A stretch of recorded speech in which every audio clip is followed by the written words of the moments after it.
ತನುವು ನಿನ್ನದು ಮನವು ನಿನ್ನದು, ತನುವು ನಿನ್ನದು ಮನವು ನಿನ್ನದು, ಎನ್ನ ಜೀವನ ಧನವು ನಿನ್ನದು. ನಾನು ನಿನ್ನವನೆಂಬ ಹೆಮ್ಮೆಯ ಋಣವು ಮಾತ್ರವೇ ನನ್ನದು. ತನು ನಿನ್ನದು ಮನವು ನಿನ್ನದು.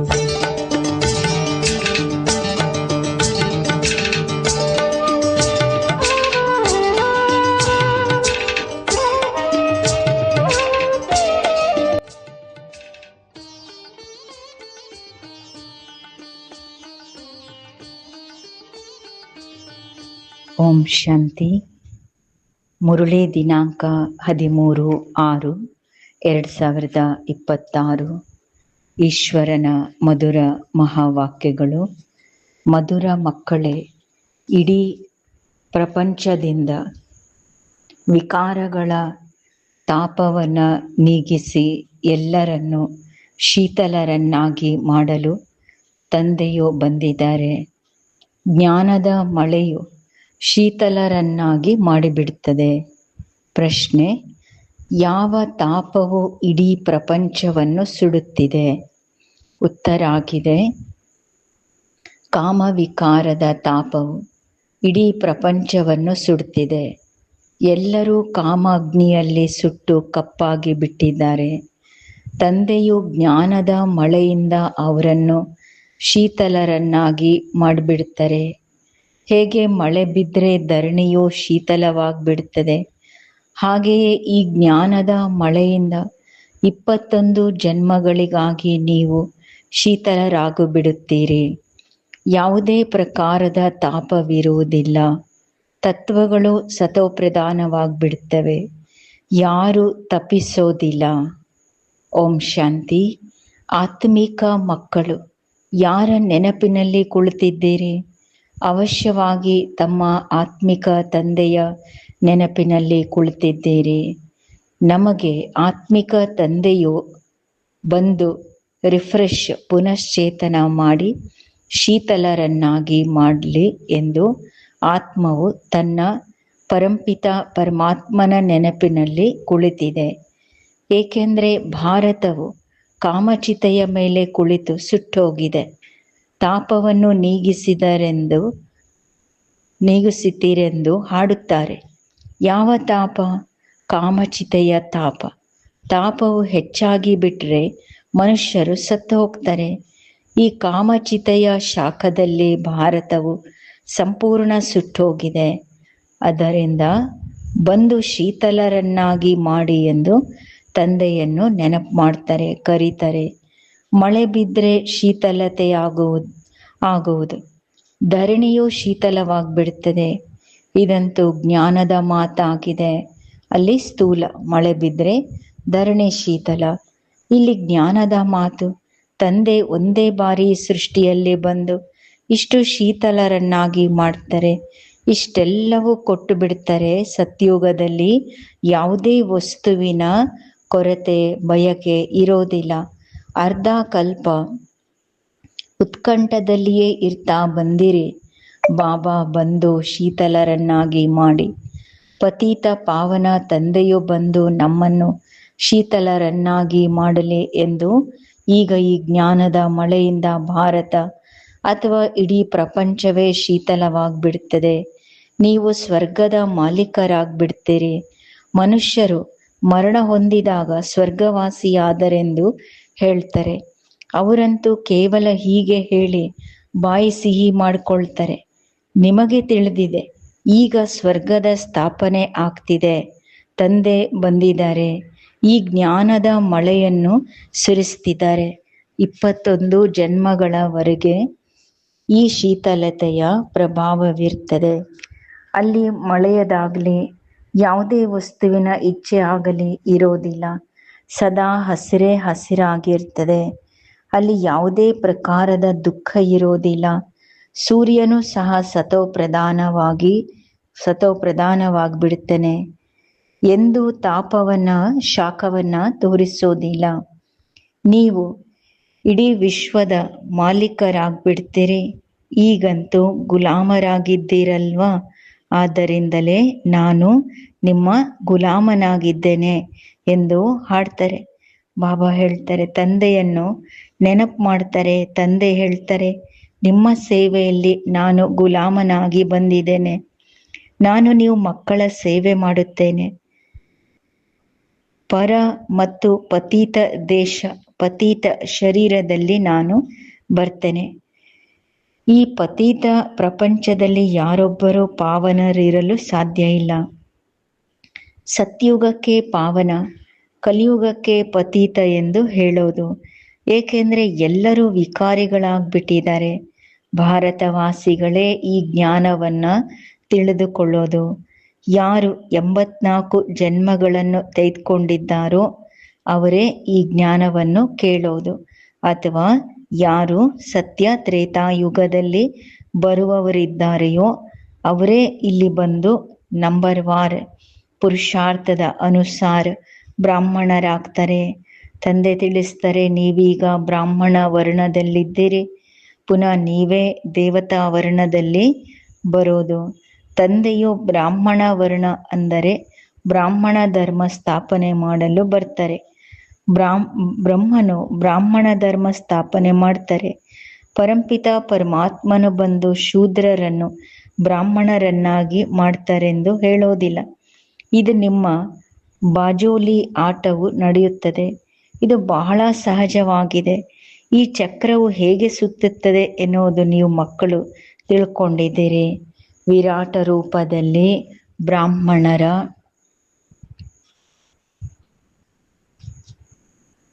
ಬ್ರಾಹ್ಮಣರ ಶಕೆ ಮತ್ತು ಶಿವ ತಂದೆಯನ್ನೇ ಮರೆತು ಹೋಗಿದ್ದಾರೆ. ದೇವತಾ ಅಂದರೆ ಗುಪ್ತ ಮಾಡಿದ್ದಾರೆ. ದೇವತಾ, ಕ್ಷತ್ರಿಯ, ವೈಶ್ಯ, ಶೂದ್ರ, ಪುನಃ ಶೂದ್ರನಿಂದ ದೇವತಾ ಎಂದು ಹೇಳ್ತಾರೆ. ಅಂದಾಗ ಬ್ರಾಹ್ಮಣರು ಎಲ್ಲಿ ಹೋದ್ರು? ಬ್ರಾಹ್ಮಣರು ಸಹ ಬ್ರಾಹ್ಮಣ ದೇವತಾಯ ನಮಃ ಎಂದು ಹೇಳ್ತಾರೆ. ಅಂದಮೇಲೆ ಪ್ರಜಾಪಿತ ಬ್ರಹ್ಮನ ವಂಶಾವಳಿ ಎಲ್ಲಿ ಹೋದ್ರು? ಪ್ರಜಾಪಿತ ಬ್ರಹ್ಮನ ಹೆಸರು ಎಷ್ಟು ಪ್ರಸಿದ್ಧವಾಗಿದೆ. ಚಿತ್ರಗಳಲ್ಲಿಯೂ ಎಷ್ಟೊಂದು ತಪ್ಪು ಮಾಡಿಬಿಟ್ಟಿದ್ದಾರೆ.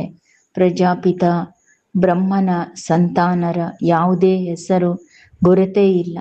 ಶಾಲೆಯಲ್ಲಿ ಶಿಕ್ಷಕರು ಓದಿಸ್ತಾರೆ, ಅದು ಸಹ ಆದಾಯದ ಮೂಲವಾಗಿದೆ.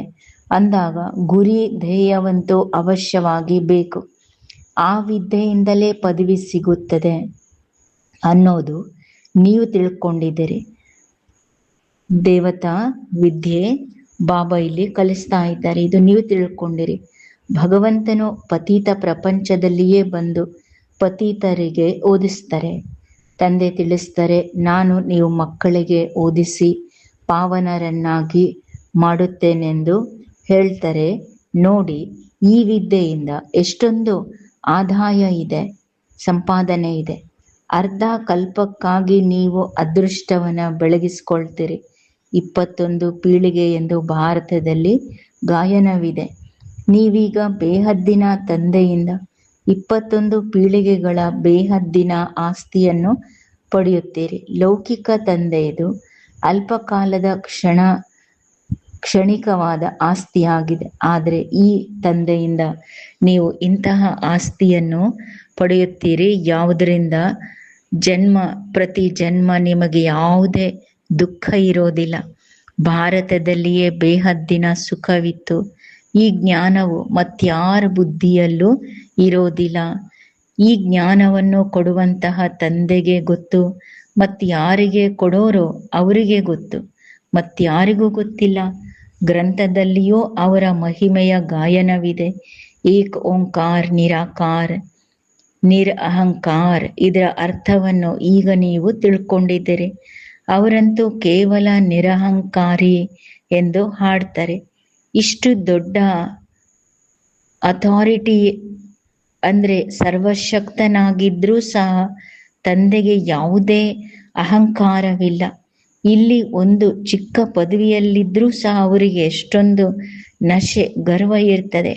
ನಾನಿಂತಹ ಪದವೀಧರನಾಗಿದ್ದೇನೆ ಎಂದು. ಅದು ಅಲ್ಪಕಾಲದ ಪದವಿಯ ನಶೆ ಇರ್ತದೆ. ಈಗ ನಿಮಗೆ ಈ ಆತ್ಮಿಕ ವಿದ್ಯೆಯ ನಶೆ ಇದೆ. ಈಗ ನಿಮ್ಗೆ ಗೊತ್ತಾಗಿದೆ, ಆತ್ಮಾಭಿಮಾನಿಯಾಗಬೇಕಾಗಿದೆ.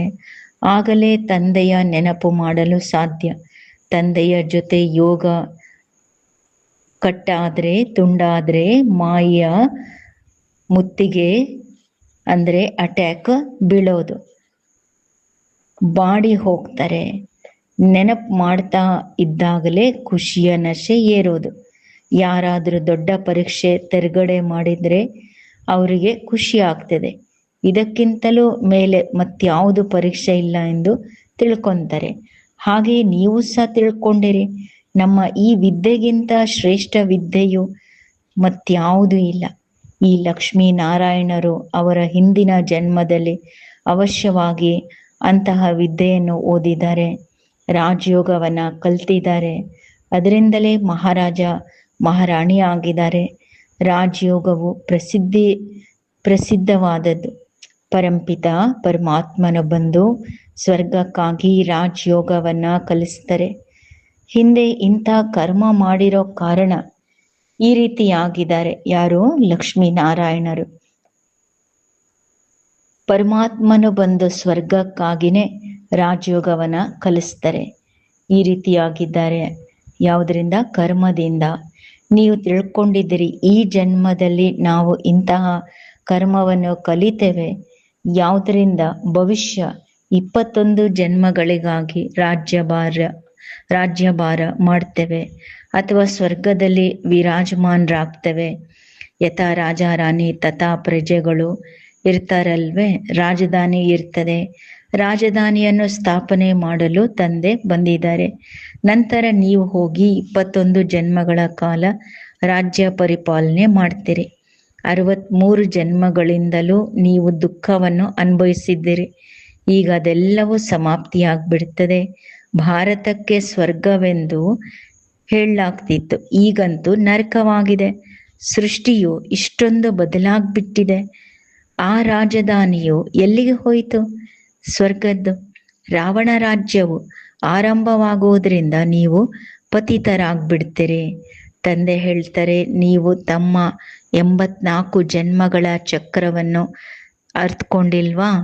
ಈಗ ನೀವು ಮಕ್ಕಳಿಗೆ ಪದೇ ಪದೇ ತಿಳಿಸಲಾಗ್ತದೆ. ನೀವು 84 ಜನ್ಮಗಳ ಚಕ್ರವನ್ನು ಪೂರ್ಣ ಮಾಡ್ತಾ ಮುಗಿಸ್ತಾ ಬಂದಿರಿ. ಈಗ ನಿಮ್ಮದಿದು ಅಂತಿಮ ಜನ್ಮ ಆಗಿದೆ. ಈಗ ಪುನಃ ತಮ್ಮ ಆಸ್ತಿಯನ್ನು ತೆಗೆದುಕೊಳ್ಬೇಕು.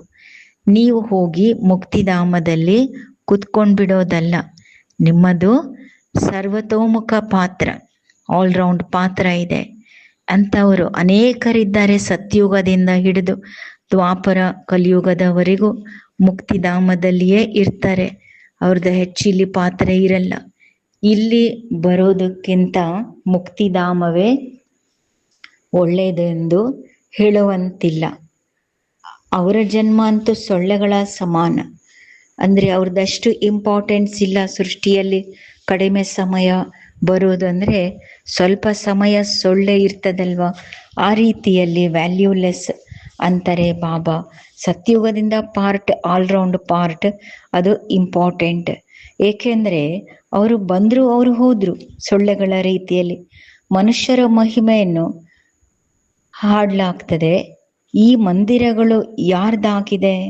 ಯಾರು ಪ್ರಾರಂಭದಿಂದ ಹಿಡಿದು ಪಾತ್ರವನ್ನು ಅಭಿನಯಿಸ್ತಾ ಬಂದಿದ್ದಾರೋ ಅವ್ರದ್ದೇ ನೆನಪಾರ್ಥವಾಗಿ ಬಂದಿದೆ. ಯಾರು ಕೊನೆಯಲ್ಲಿ ಬರೋರೋ ಅವ್ರದ್ದು ನೆನಪಾರ್ಥ ಆಗೋದಿಲ್ಲ, ಏನೂ ಇಲ್ಲ. ನಿಮ್ಮದೆಷ್ಟು ದೊಡ್ಡ ನೆನಪಾರ್ಥ ಮಂದಿರಗಳು ಯಾದಗಾರಿದೆ. ನೀವೇ ಎಲ್ಲರಿಗಿಂತ ಹೆಚ್ಚು ಪಾತ್ರವನ್ನು ಅಭಿನಯಿಸ್ತೀರಿ. ನೀವು ತಮ್ಮ ಪ್ರಾರಬ್ಧ ಸಮಯವನ್ನು ಮುಗಿಸಿ ಯಾವಾಗ ಭಕ್ತಿ ಮಾರ್ಗದಲ್ಲಿ ಬರ್ತೀರೋ ಆಗ ನಿಮ್ಮ ನೆನಪಾರ್ಥ ಹಾಗೂ ಶಿವ ತಂದೆಯ ಮಂದಿರಗಳನ್ನು ಕಟ್ಟಲಾರಂಭಿಸ್ತಾರೆ. ಪುನಃ ಅನ್ಯ ಧರ್ಮದವರು ಬರ್ತಾರೆ, ಅವರ ಧರ್ಮ ಸ್ಥಾಪನೆ ಆಗ್ತದೆ.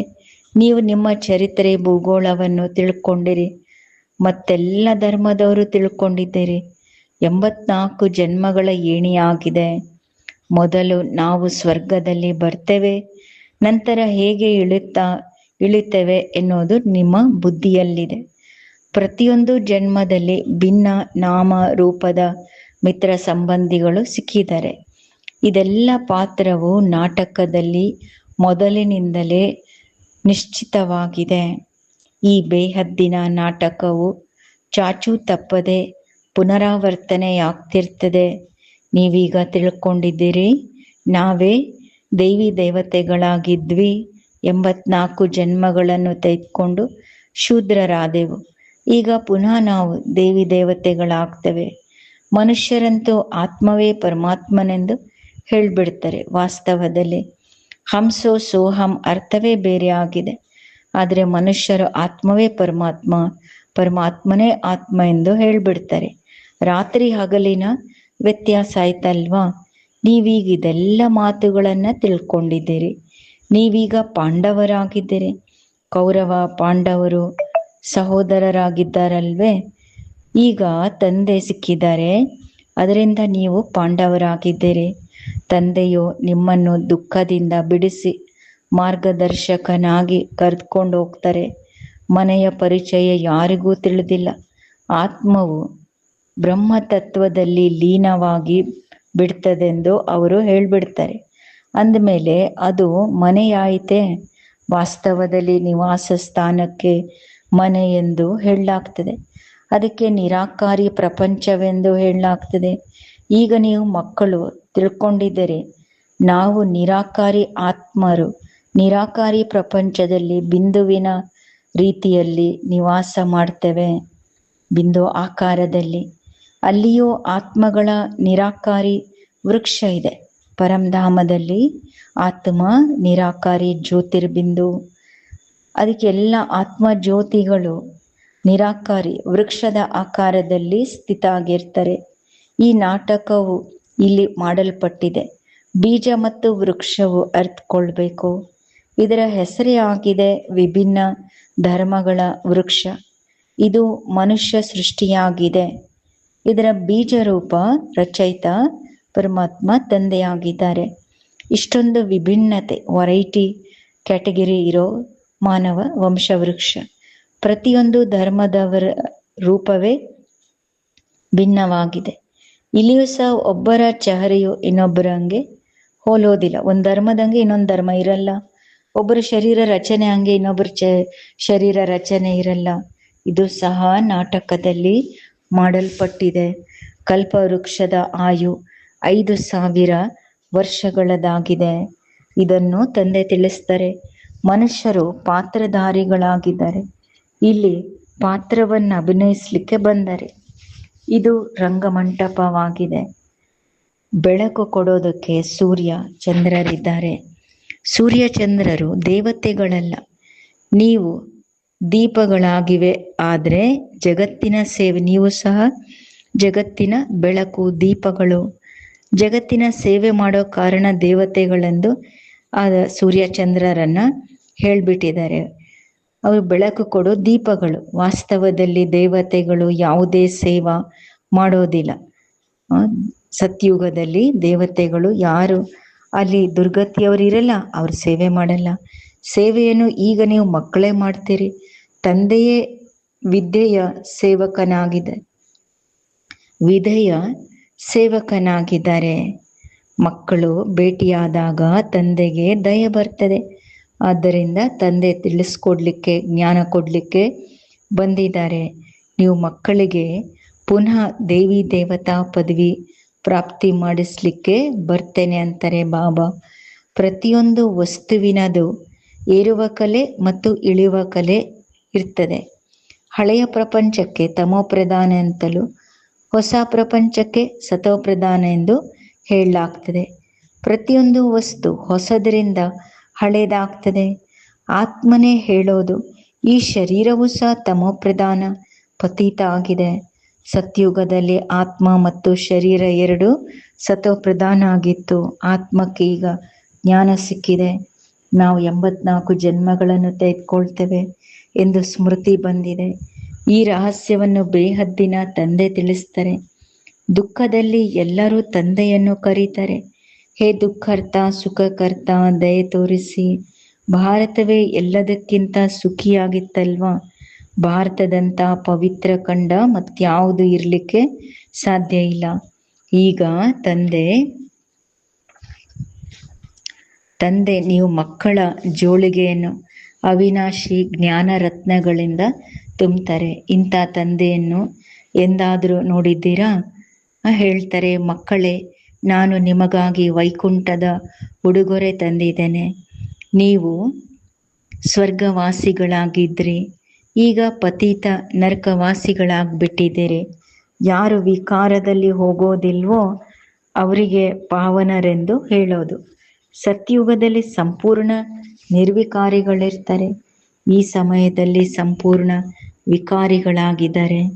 ತಂದೆ ಹೇಳ್ತಾರೆ, ನೀವು ಸಹ ಸಂಪೂರ್ಣ ನಿರ್ವಿಕಾರಿಗಳಾಗಿದ್ದೀರಿ, ಈಗ ಸಂಪೂರ್ಣ ವಿಕಾರಿಗಳಾಗಿದ್ದೀರಿ. ಪುನಃ ತಂದೆಯನ್ನು ನೆನಪು ಮಾಡಿ ಸಂಪೂರ್ಣ ನಿರ್ವಿಕಾರಿ ದೇವತಾ ಪದವಿಯನ್ನು ಪಡಿಬೇಕು. ಅಕ್ಷರವು ನೋಡಿ ಎಷ್ಟು ಚೆನ್ನಾಗಿದೆ, ಮನ್ಮನಾಭವ. ತಂದೆಯಾದ ನನ್ನನ್ನು ನೆನಪು ಮಾಡಿದರೆ ನೀವು ತಮೋ ಪ್ರಧಾನರಿಂದ ಸತೋ ಪ್ರಧಾನರಾಗ್ತೀರಿ. ನಾನು ಸರ್ವಶಕ್ತಿವಂತ ಆಗಿದ್ದೇನಲ್ವೇ? ನನ್ನನ್ನು ನೆನಪು ಮಾಡ್ರಿ. ನೆನಪಿಗೆ ಯೋಗಾಗ್ನಿ ಎಂದು ಹೇಳೋದು. ನಿರಂತರ ನೆನಪು. ಯಾವುದರಿಂದ ನಿಮ್ಮ ಪಾಪಗಳು ಭಸ್ಮ ಆಗ್ತವೆ, ನೀವು ಪವಿತ್ರರಾಗ್ಬಿಡ್ತೀರಿ. ಒಳ್ಳೆಯದು. ಮಧುರಾತಿ ಮಧುರ ಅಗಲಿ ಮರಳಿ ಸಿಕ್ಕಿರುವಂಥ ಮಕ್ಕಳಿಗೆ ಮಾತ್ಪಿತಾ ಬಾಪ್ದಾದಾರವರ ನೆನಪು, ಪ್ರೀತಿ ಮತ್ತು ಸುಪ್ರಭಾತ. ಆತ್ಮಿಕ ಮಕ್ಕಳಿಗೆ ಆತ್ಮಿಕ ತಂದೆಯ ನಮಸ್ತೆ. ಆತ್ಮಿಕ ಮಕ್ಕಳದು ಆತ್ಮಿಕ ತಂದೆಗೆ ನೆನಪು, ಪ್ರೀತಿ ಮತ್ತು ಸುಪ್ರಭಾತ. ಧಾರಣೆಗಾಗಿ ಮುಖ್ಯ ಸಾರವಾಗಿದೆ. ಆತ್ಮಿಕ ವಿದ್ಯೆಯ ನಶೆಯಲ್ಲಿರಬೇಕು. ತಂದೆಯ ಸಮಾನ ನಿರಹಂಕಾರಿಗಳಾಗಬೇಕಾಗಿದೆ. ತಮ್ಮ ಪದವಿ ಇತ್ಯಾದಿಗಳ ಅಹಂಕಾರವನ್ನು ಇಟ್ಕೊಳ್ಬಾರ್ದು, ಬಿಟ್ಬಿಡಬೇಕು. ಎರಡನೇದು, ಜ್ಞಾನ ರತ್ನಗಳಿಂದ ತಮ್ಮ ಜೋಳಿಗೆಯನ್ನು ತುಂಬಿಸಿಕೊಳ್ಬೇಕು. ಸಂಪೂರ್ಣ ನಿರ್ವಿಕಾರಿಗಳಾಗಿ ದೇವತಾ ಪದವಿ ಪಡೀಬೇಕು. ಎಂದು ಬಾಡಿ ಹೋಗಬಾರದು. ವರದಾನ: ಸ್ಥೂಲ ಹಾಗೂ ಸೂಕ್ಷ್ಮ ಎರಡೂ ರೀತಿಯಿಂದ ತಮ್ಮನ್ನು ವ್ಯಸ್ತವಾಗಿ ಇಟ್ಕೊಳ್ಳುವಂಥ ಮಾಯಾಜೀತ ವಿಜಯಿ ಆಗಿರಿ. ತಮ್ಮನ್ನು ಸೇವಾದಾರಿ ಎಂದು ತಿಳ್ಕೊಂಡು ತಮ್ಮ ಆಸಕ್ತಿ ಒಲವಿನಿಂದ ಸೇವೆಯಲ್ಲಿ ವ್ಯಸ್ತವಾಗಿ ಇರ್ತೀರಂದ್ರೆ ಮಾಯೆಗೆ ಅವಕಾಶನೇ ಸಿಗೋದಿಲ್ಲ. ಯಾವಾಗ ಸಂಕಲ್ಪ ಬುದ್ಧಿಯಿಂದ ಬಲೆ ಸ್ಥೂಲ ಕರ್ಮದಿಂದಲೂ ಫ್ರೀ ಆಗಿ ಇರ್ತೀರಂದ್ರೆ ಮಾಯೆ ಅವಕಾಶವನ್ನು ತೆಗೆದುಕೊಳ್ತದೆ. ಆದರೆ ಸ್ಥೂಲ ಹಾಗೂ ಸೂಕ್ಷ್ಮ ಎರಡೂ ರೀತಿಯಿಂದ ಖುಷಿಯಿಂದ ಸೇವೆಯಲ್ಲಿ ವ್ಯಸ್ತವಾಗಿ ಇರ್ತೀರಂದ್ರೆ ಮಾಯೆ ಎದುರಿಸೋದಕ್ಕೆ ಸಾಹಸ ನೀಡಲು ಸಾಧ್ಯ ಇಲ್ಲ. ಆದ್ದರಿಂದ ತಾವೇ ಶಿಕ್ಷಕನಾಗಿದ್ದು ಬುದ್ಧಿಯನ್ನು ವ್ಯಸ್ತವಾಗಿಡುವ ದಿನಚರ್ಯ ತಯಾರು ಮಾಡ್ತೀರಂದ್ರೆ ಮಾಯಾಜೀತ ವಿಜಯಿ ಆಗ್ಬಿಡ್ತೀರಿ. ಶ್ಲೋಗನ್: ನಿಶ್ಚಯ ಹಾಗೂ ನಶೆಯಿಂದ ಬಾಬಾ ನನ್ನ ಜೊತೆ ಇದ್ದಾರೆ ಎಂದು ಹೇಳ್ತೀರಂದ್ರೆ ಮಾಯೆ ಸಮೀಪಕ್ಕೆ ಬರಲಿಕ್ಕೆ ಸಾಧ್ಯ ಇಲ್ಲ. ಅವ್ಯಕ್ತ ಸೂಚನೆ: ಸದಾ ಹರ್ಷಿತರಾಗಿರಲು ತಮ್ಮ ಸ್ವಭಾವವನ್ನು ಸರಳ ಮಾಡಿಕೊಳ್ಳಿ. ಸಹನಶೀಲರಾಗಿ. ಬಾಪ್ದಾದಾರವರು ಎಲ್ಲ ಮಕ್ಕಳ ಚಲನೆ ಮತ್ತು ನಡತೆಯಲ್ಲಿ, ಮಾತು ಮತ್ತು ಕರ್ಮದಲ್ಲಿ ಸರಳತೆ ಮತ್ತು ಮಧುರತೆ ನೋಡಲು ಬಯಸ್ತಾರೆ. ಒಂದು ವೇಳೆ ಆವೇಶ ಅಥವಾ ಸುಸ್ತಿನ ಕಾರಣ ಸ್ವಲ್ಪವೂ ಮತ್ತು ಮಧುರತೆ ಇಲ್ಲವೆಂದರೆ ಮುಖ ಮಧುರವಾಗಿರೋದಿಲ್ಲ. ಗಂಭೀರವಾಗಿದ್ದರೆ ಗುಣ ಸಂಪನ್ನವಾಗಿದ್ದಾರೆಂದು ಹೇಳೋದಿಲ್ಲ. ಎಂತಹದ್ದೇ ಪರಿಸ್ಥಿತಿ ಇರಲಿ, ಆದರೆ ತಮ್ಮ ಗುಣವೇನಿದೆ ಅದು ಇಮರ್ಜ್ ಆಗಿರಬೇಕು. ಹೇಗೆ ಬಾಪ್ದಾದ ಹಾಗೆ ಅದೇ ರೀತಿ ಅದೇ ಗುಣ, ಅದೇ ಕರ್ತವ್ಯ, ಅದೇ ಮಾತು, ಅದೇ ಸಂಕಲ್ಪ ಅನುಭವವಾಗಲಿ. ಎಲ್ಲರ ಮುಖದಿಂದ ಬರಲಿ ಇವರು ಅವರೇ ಆಗಿದ್ದಾರೆ, ಬಾಪ್ದಾದರವರ ಪರಿಚಯ ನೆರಳಾಗಿದ್ದಾರೆ ಅಂತ ಹೇಳಬೇಕು. ಒಳ್ಳೆಯದು. ಓಂ ಶಾಂತಿ.